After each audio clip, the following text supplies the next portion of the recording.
Ayun, matanong ko lang mga master, sa mga mahilig sa sound dyan, na meron ng mga sound system talaga, or sa mga eksperto, or sa mga master sa mga audio na, kung sakaling baguhan, sa mga baguhan na mga na gustong magkaroon ng sound, ano mas magandang bilhin? Una, na processor, crossover ba or equalizer?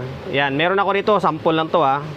Live na crossover, tapos live na 231 na equalizer. Kung sakaling baguhan ka pa lang, gusto mo magsisimula ng simpleng setup, pambahay-bahay lang, na gusto mo magkaroon ng processor, alin ang mas magandang bilhin kung sakali?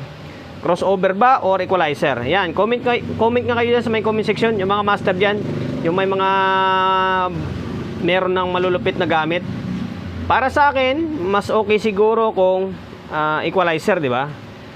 Equalizer. Pwede ba na unahin natin yung crossover bilhin kapag nagsisimula pa lang? Ayan. Magandang katanungan ito. Equalizer ba o crossover yung unang bibilhin na audio processor?